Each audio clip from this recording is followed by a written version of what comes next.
వి gold trusted gold buyers తాకట్టులో ఉన్న బంగారాన్ని విడిపించి ఈ రోజు ఉన్న మార్కెట్ ధరకే కొనబడును. మరిన్ని వివరాలకు సంప్రదించండి 7771077720. బంగ్లాదేశ్కి చెందినటువంటి 13 మంది మత్స్యకారులు బంగాళాఖాతంలో చేపల వేటకు వెళ్ళి 15 రోజులుగా దిక్కుతోచని స్థితిలో అపస్మారకంగా అనారోగ్యం పాలై తెచ్చుకున్న ఇంధనం పూర్తి కావడం, ఆహారం కూడా లేనటువంటి పరిణామాల నేపథ్యంలో నిన్న శ్రీకాకుళం జిల్లా ఎచ్చెర్ల మండలం మోసంపేట తీరంలో స్థానిక మత్స్యకారుల కంట ఆ బోటు మాత్రం పడింది. అసలు ఆ బోటు ఈ ప్రాంతానికి కాదు అని గమనించిన మత్స్యకారులు వెనువెంటనే మెరైన్ పోలీసులు మాత్రం సమాచారం ఇచ్చారు. అసలు ఆ బోటు అక్కడికి ఎలా వచ్చింది, అసలు అందులో ఎంతమంది ఉన్నారు అన్న విషయంపై మనతో మాట్లాడడానికి మెరైన్ సి ప్రసాద్ గారిని చూస్తే కనుక మరొకసారి బంగ్లాదేశ్కి చెందినటువంటి మత్స్యకారులు శ్రీకాకుళం తీరానికి చేరుకున్నాయి. నిన్న ఆ పరిణామాలు మీకు ఎలా సమాచారం వచ్చింది, ఇప్పుడు వాళ్ళు ఎంతమంది, ఏ దేశానికి చెంది? నిన్న మనకి కాలర్ రాము అనే కాలరు మాకు టోల్ ఫ్రీ నెంబర్ ఉంది కోస్టల్ సెక్యూరిటీ పోలీస్ స్టేషన్ 1093కి కాల్ చేసి మోసవానిపేట ఎచ్చెర్ల మండలం డీమచ్యులేషన్ దగ్గరలోని ఒక బోటు సస్పీషియస్గా అనుమానాస్పదంగా ఉంది, అది ఎప్పుడు కూడా ఈ ప్రాంతంలో మేము అలాంటి బోటుని చూడలేదు అని చెప్తే ఇమీడియట్లీగా అతను ఫోన్ చేస్తే మాకు అక్కడి నుంచి ఫోన్ రాగానే నేను మా సిబ్బందితో అక్కడికి వెళ్ళడం జరిగింది. బోట్ వేసుకొని ఆ సస్పీషియస్ ఈ చేపల బోటు వేసుకొని ఫిషర్మెన్ అసిస్టెంట్స్ తీసుకొని అక్కడికి వెళ్ళడం జరిగింది. వాళ్ళని కనుక్కుంటే వాళ్ళు ఇంజిన్ పాడైపోయింది, మేము బంగ్లాదేశ్ ఇస్తున్నాం, మేము సుమారు 20 రోజుల ప్రాంతం నుంచి సముద్రంలో తిరుగుతున్నాం, ఆ ఇంజిన్ ఫెయిల్ అయిపోవడం వల్ల ఇక్కడ ఉన్నాం అనేసి వాళ్ళు చెప్పడం జరిగింది.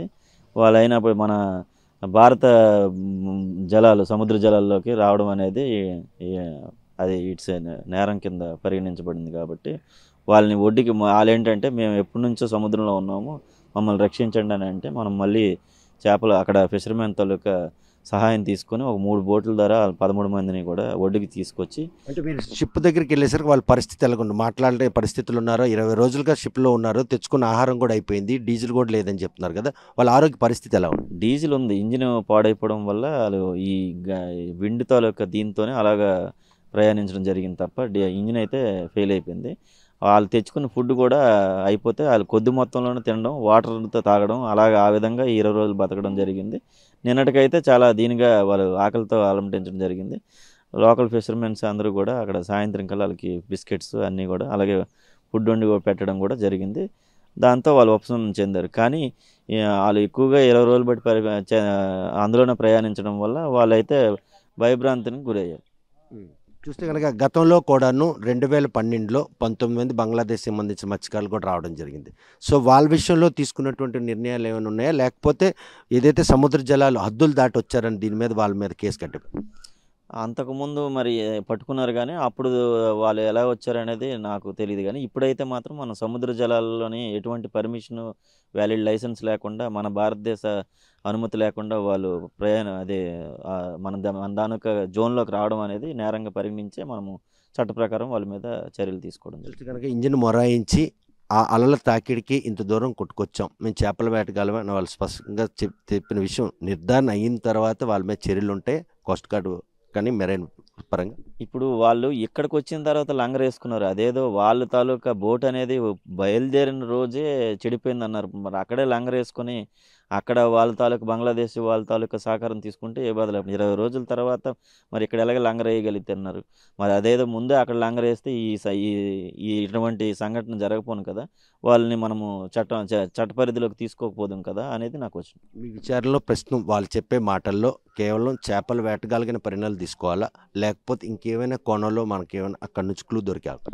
మేము వాళ్ళని శుభ్రంగా క్లీన్గా విచారణ చేసాం. అలాగే Coast guard, navy and IB వాళ్ళు కూడా విచారించడం. అందరూ తాలూకా విచారణలో కూడా వాళ్ళు వేటగాళ్ళనే తెలుస్తుంది. ఏదైతే ఫిషర్మెన్ కమ్యూనిటీ పీపుల్ ఆ ఏరియా వాళ్ళు వేట కోసం వచ్చిన వాళ్ళు, చేపల వేట కోసం.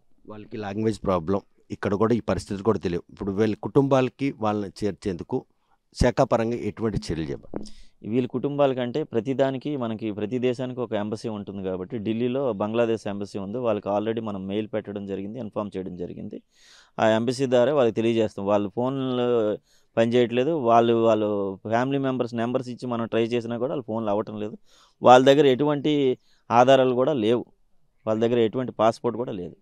చూస్తే కనుక ప్రశ్న సముద్ర మార్గంలో చేపల వేటకే వచ్చి ఇంజిన్ మొరాయించడంతో మాత్రం 20 రోజులుగా సముద్రంలోనే దిక్కు చూసిన స్థితిలో జీవనం సాగిస్తూ 20 రోజుల తర్వాత శ్రీకాకుళం తీరంలోని మోసవానిపేట దగ్గర ఆ బోట్లు లంగరేసినటువంటి ఆ మత్స్యకారుల విషయాన్ని మాత్రం స్థానికులు గమనించారు.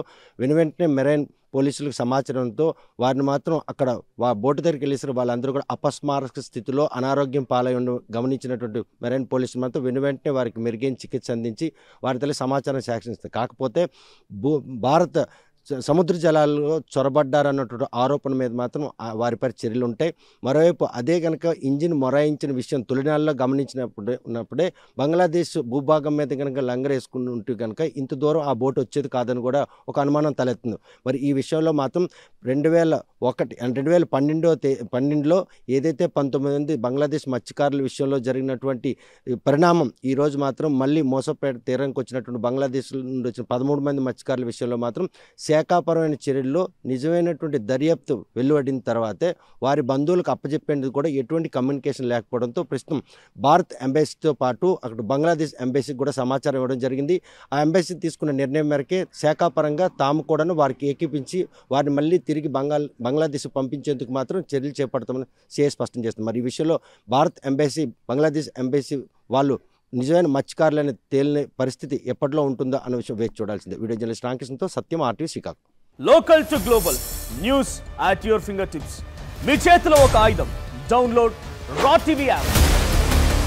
Media legend Ravi Prakash is back.